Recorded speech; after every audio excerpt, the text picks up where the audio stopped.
Assalamualaikum warahmatullahi wabarakatuh. Selamat siang para peserta di webinar Kagama hari ini. Pertama-tama saya mohon maaf tidak bisa menghidupkan video atau kamera saya. Jadi dari tadi sudah dicoba dengan operator dari panitia juga, ternyata masih ada trouble begitu. Jadi mohon maaf Nggak jika apa-apa, saya Mbak. nggih nuwun sewu, Monggo. nggih. Nggih, jadi, saya di sini akan memberikan, apa ya, istilahnya sharing bagaimana kejadian, antimikrobial resisten ya, AMR ya, itu pada pengobatan hewan dan juga hewan produksi. Ya ini nanti mungkin, ada beberapa hal yang memang, Bapak Ibu juga mungkin mohon untuk, sedikit, ceritalah tentang bagaimana toh kalau di hewan itu pengobatan dan lain sebagainya. Oke, next. Nah, jadi Bapak Ibu, jadi penggunaan antimikrobia, ya antimikroba kalau di peternakan ya, di livestock dan juga di companion animal atau wild animal. Jadi companion itu seperti anjing, kucing, jadi hewan kesayangan ya, dan juga hewan-hewan yang bukan diambil produksinya ya. Jadi misalnya hewan-hewan eksotik, burung-burung bagus itu ya, dan lain sebagainya itu memang agak berbeda. Jadi berbedanya hanya kalau di hewan-hewan kesayangan atau companion animal atau wild animals itu memang antimikroba itu dipakai untuk terapi. Tapi kalau di livestock atau di peternakan selain terapi itu juga untuk non-terapi, non-terapeutik ya. Ini tapi cerita dulu ya kalau sekarang mungkin nanti ada pelarangan EGP dan sebagainya yang tadi sudah disinggung, jadi mudah-mudahan menjadi lebih baik. Nah, itu dulu ceritanya. Next. Nah, pada penggunaan yang di livestock itu antimikroba itu banyak dipakai untuk profilaktik bahkan metafilaktik juga ya. Jadi seperti misalnya kalau setelah surgery oke lah ya. Tapi setelah surgery itu kadang-kadang misalnya seperti kastrasi, kemudian ada panisterek kalau pada hewan-hewan untuk pengendalian populasi ya itu memang oke lah ya. Tapi itu juga kadang-kadang diberi antibiotik begitu. Padahal bukan karena penyebab karena bukan masalah infeksi kan itu. Kemudian pada terapi dry cow, jadi pada sapi penghasil susu yang masa kering itu dia tidak sedang bisa diambil susunya, itu juga diberi ya. Kemudian sebelum transportasi itu juga. Kemudian saat ada outbreak yang potensial, jadi misalnya ada wabah AI di suatu farm ya, tapi sangat berpotensi untuk menyebar ke farm yang lain karena dekat misalnya, itu juga diberi antibiotik atau antimikrobia ya. Kemudian dalam kondisi stres, jadi misalnya perubahan cuaca ya, dari dingin ke panas, dari panas ke dingin, atau mungkin karena overcrowded, jadi banyak sekali ternaknya misalnya dalam jumlahnya cukup banyak, diangkut bareng-bareng, kandangnya kecil dan lain sebagainya, itu juga kondisi stres yang kemudian juga diberi antibiotik. Nah, itu dipakai, digunakan ya pada hewan atau di hewan produksi terutama. Next. Nah, bagaimana sih kalau antimikroba pada hewan itu? Ya sama Bapak Ibu, hampir sama ya pembagiannya ataupun macamnya ya, ada antibiotika, ada antiparasit atau antiprotozoa, anti jamur, antivirus dan lain sebagainya. Nah, antibiotik sendiri kalau pada obat hewan ya, obat hewan itu juga merupakan obat keras. Jadi perlu resep dokter hewan untuk mendapatkannya. Itu tertera di Permen-Tan 14 tahun 2017, dan kalau di Permen KP atau Peraturan Menteri Kelautan dan Perikanan itu juga diatur tentang antibiotik ini juga obat keras. Jadi Bapak Ibu mungkin ada hal yang perlu diketahui bahwa kalau di sini itu sepertinya ikan itu bukan hewan Bapak Ibu, karena Permentan itu mengurusi obat hewan, kalau Permen KP itu mengurusi obat ikan begitu. Oke ya, karena mungkin ini ada kepentingan produksi ya, atau saya kurang tahu, tapi memang ini ada hal yang aturannya memang masih seperti ini.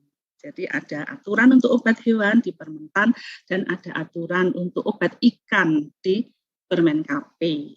Ya, di situ ada klasifikasi yang agak berbeda. Yeah. Next. Nah, sekarang bagaimana tadi ya penggunaan antimikroba ini pada ini ada suatu perbedaan Bapak Ibu, suatu perbandingan antara penggunaan di human dan di hewan. Hewan itu ada pets tadi ya, kemudian ada livestock, dan ini di sini dikhususkan untuk feedlot cattle atau untuk pedaging sapi ya.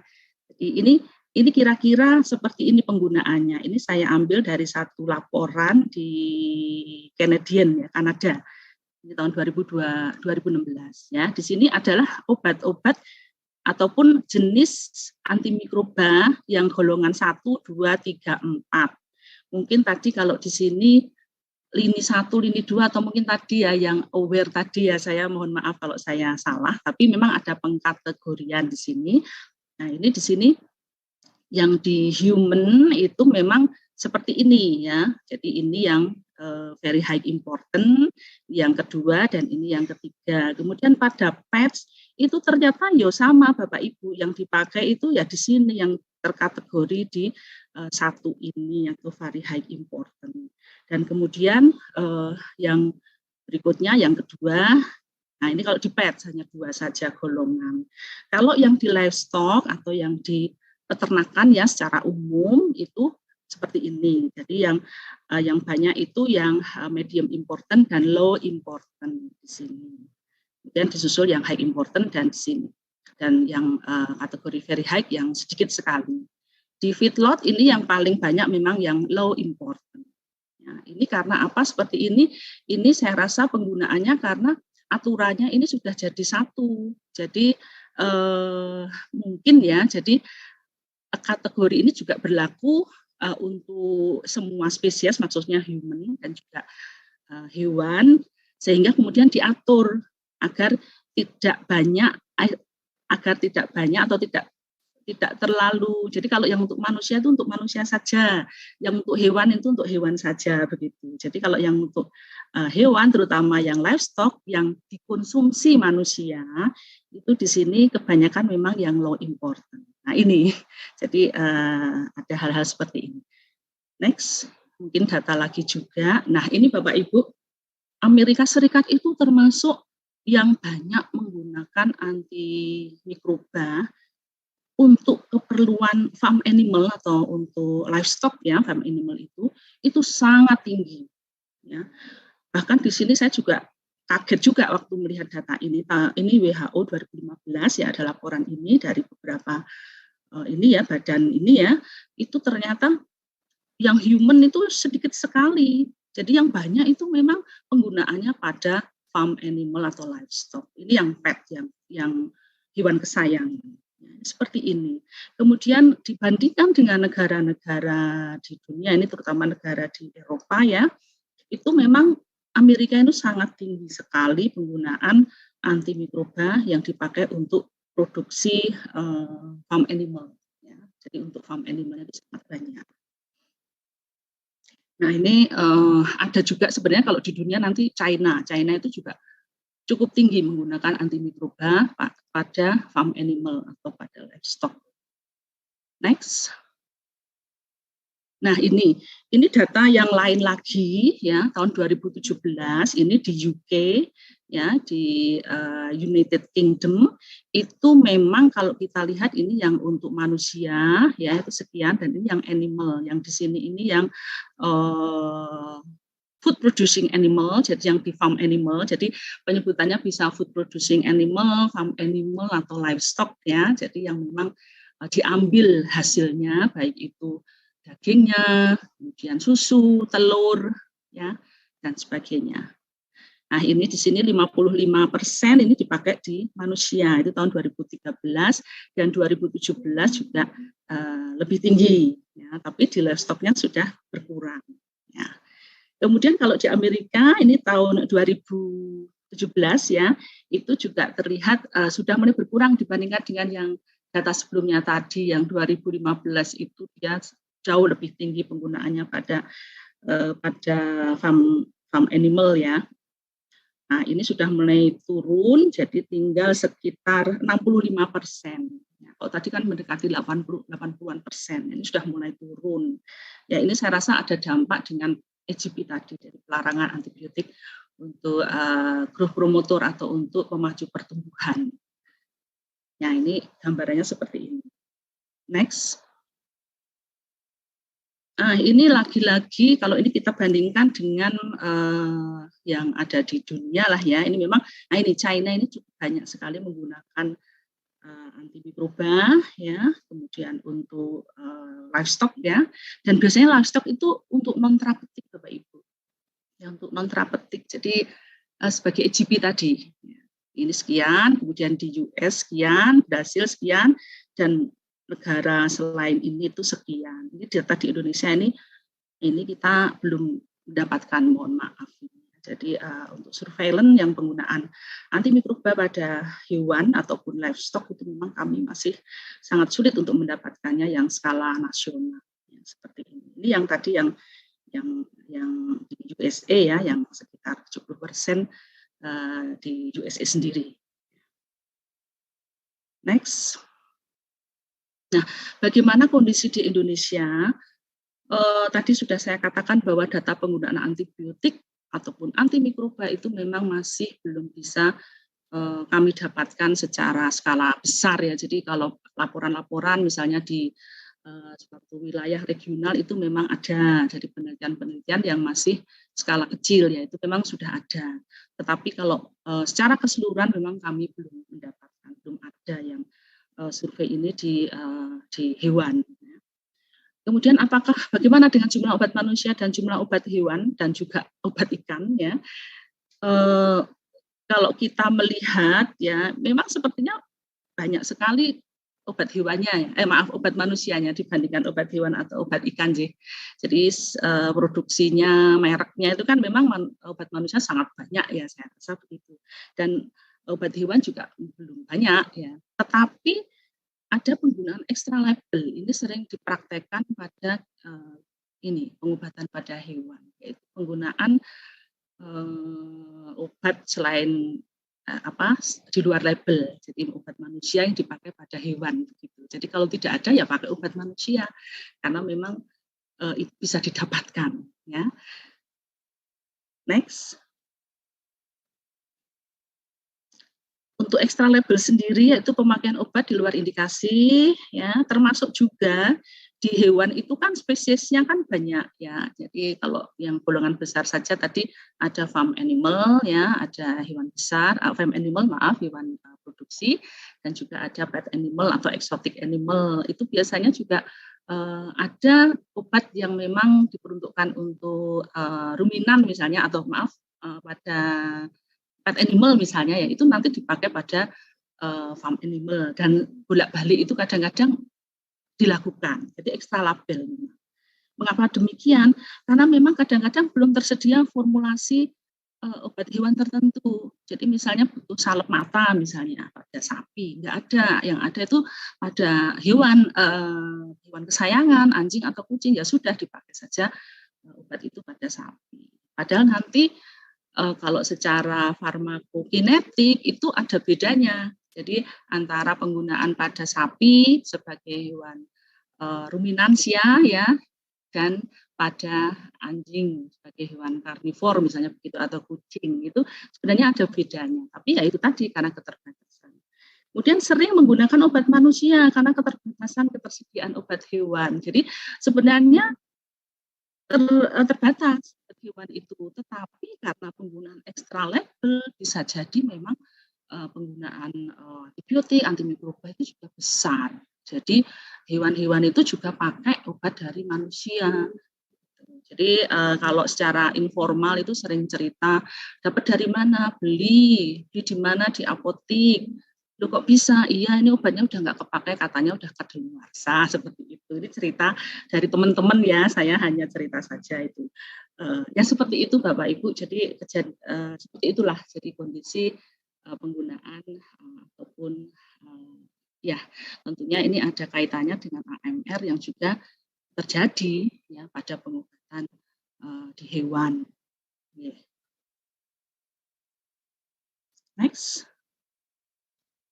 Ya, mengapa terjadi AMR? Ya, saya rasa sudah banyak dibahas tadi ya, bisa mutasi genetik, bisa respon mikroba terhadap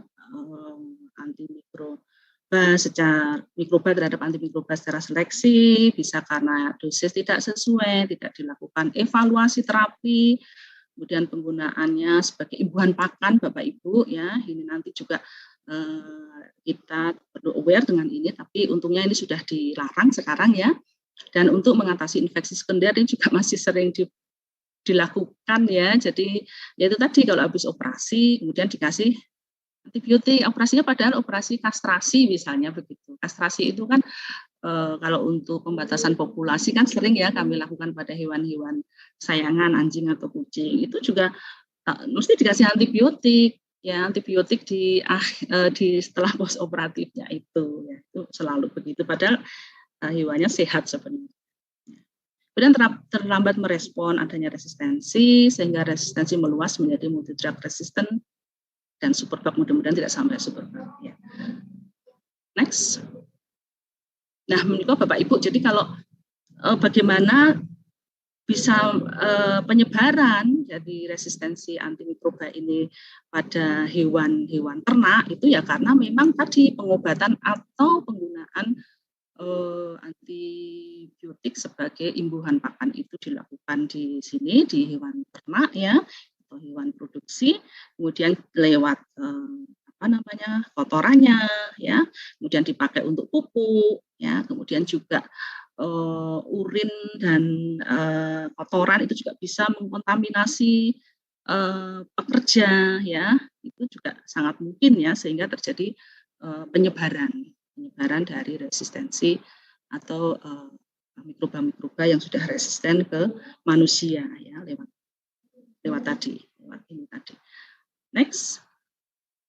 Ini lebih luas lagi mungkin ya. Jadi dari hewan kemudian obat ini tersebar di antibiotik, antimikroba tersebar dipakai untuk farm animal, kemudian juga farm animal akan mengeluarkan kotoran limbah sebagai pupuk ya, kemudian produksinya jadi susunya, dagingnya itu juga nanti pakai ya ini sebenarnya residu antibiotik itu memang kalau tidak secara langsung ya mungkin ya, tetapi kan residu antibiotik itu kalau masuk ke tubuh konsumen manusia yang terkandung yang mengkonsumsi produk yang mengandung antibiotik residu itu mungkin secara akumulatif pelan-pelan juga nanti meskipun saya belum memperoleh penelitian yang sangat detail terhadap itu mungkin juga bisa menginduksi ya atau menyebabkan resistensi juga di manusia ya karena akumulasi kita makan daging daging ayam telur itu kan tiap hari bahkan ayam itu sehari bisa beberapa kali artinya protein hewani. Saya tidak makan daging tapi kan makan roti itu pakai susu misalnya pakai mentega itu juga dari hewan artinya akumulasi bisa banyak tetap terjadi pada manusia. Dan kemudian ini yang dari hewan tadi sudah banyak ya diceritakan dari pasien yang kemudian menularkan ke pasien lain dan seterusnya. Nah, seperti itu. Next. Nah, jadi Bapak Ibu bicara tentang antimikroba ya. Jadi antimikroba itu yang dipakai di animals ya itu juga sama yang dipakai di human ya. Kalau kita bicara tentang One Health mengapa begitu ya karena memang sama substansinya itu sama, bahan aktifnya sama. Jadi Bapak Ibu bisa melihat di sini lampiran fermentan tentang obat keras ya pada hewan ini banyak sebenarnya, ini hanya satu saya berikan beberapa saja. Ini kan juga golongan-golongan yang dipakai di manusia. Mungkin ada yang tidak, ini ivermectin ada di sini. Ivermectin juga sekarang sedang tren sepertinya ya karena COVID. Nah, ini kalau di hewan ini obat yang sangat favorit ya istilahnya karena antiparasit ekto dan endoparasit pada hewan sangat bagus ya. Jadi hampir semua dokter hewan itu punya ini. Dan sekarang kalau memang dipakai di manusia. Jadi ya nanti ada irisan penggunaan ini ya. Jadi itu, nah itu juga mungkin ada permasalahan yang harus dilihat lagi nanti dan sebagainya. Jadi ada sampai 100 atau hampir 200 ya ini di sini, nanti bisa Bapak Ibu Pirsani yang ingin melihat apakah yang dipakai di manusia itu di hewan itu juga sama dengan yang di manusia. Nah itu di sini nanti bisa dipirsani di lampiran permentan. Next. Nah sekarang bagaimana kejadian resistensinya? Ya ini saya ambil dari jurnal review ya, review tahun 2019 tentang E. coli yang sudah resisten ya, strain E. coli yang sudah resisten. Ini adalah apa namanya? Ini ya, jadi pada ini mohon maaf ini kok tidak kelihatan. Bentar. Ya, jadi kejadian seperti ini ya, jadi yang perbandingan antara human manusia, animal hewan dan juga makanan dan lingkungan ya, dan lingkungan. Kita lihat isolat-isolat yang ditemukan itu seperti ini. Jadi semuanya sudah resisten terhadap strain E. coli. Artinya apa? Artinya memang terjadi silang ya, silang resisten itu di sini. Nah, ini amoxicillin, cefotaxime dan seterusnya ya, dan seterusnya. Ini ada. Ini yang dengan metode diffusion method. Kemudian next, ini yang next.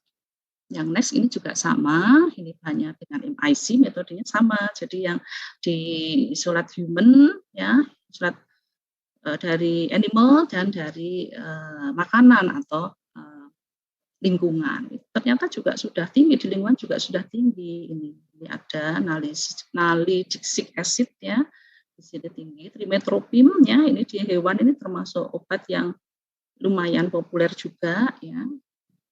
Dan seterusnya. Jadi memang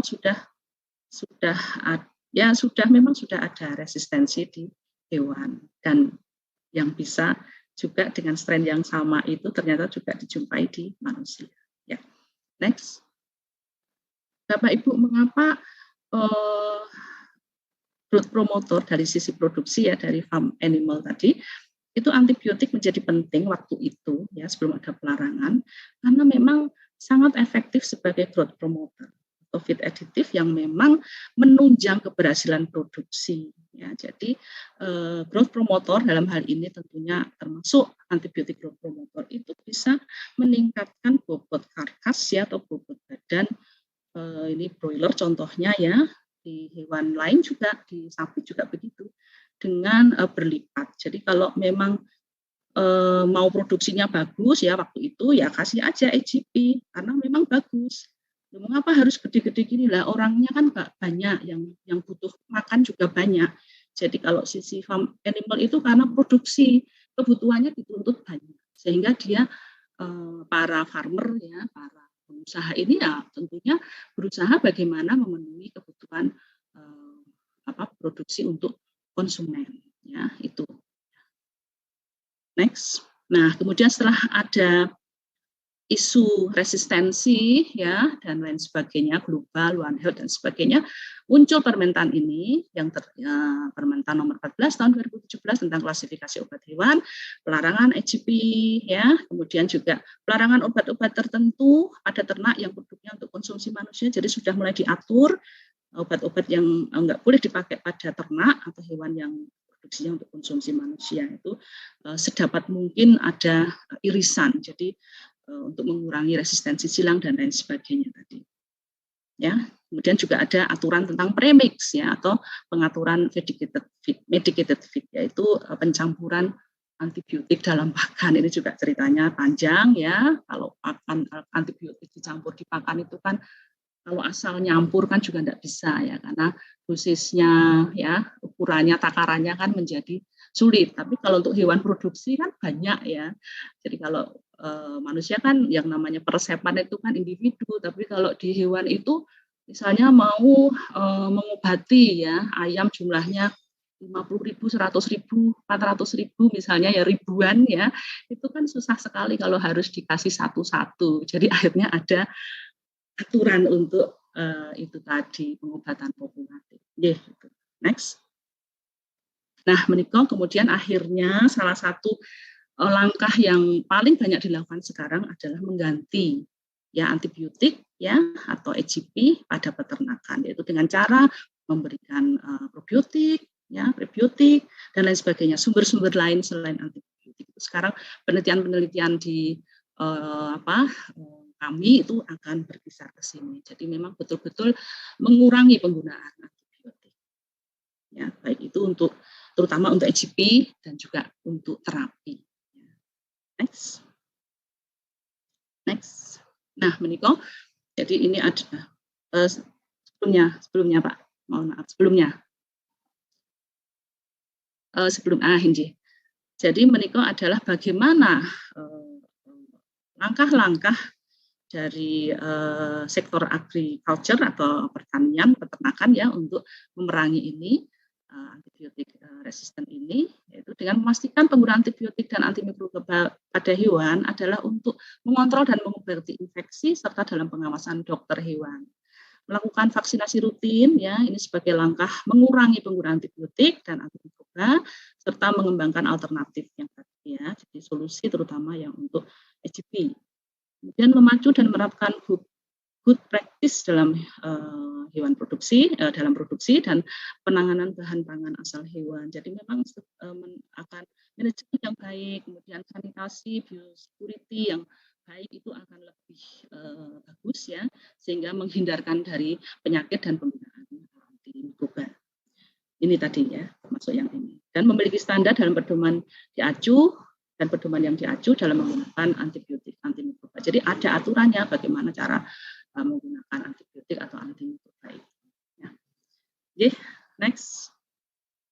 Ya, terima kasih. Demikian uraian saya, mungkin agak tergesa-gesa karena sebenarnya juga masalahnya cukup banyak di peternakan dan di kehewanan. Matur nuwun, waktu saya kembalikan ke Bu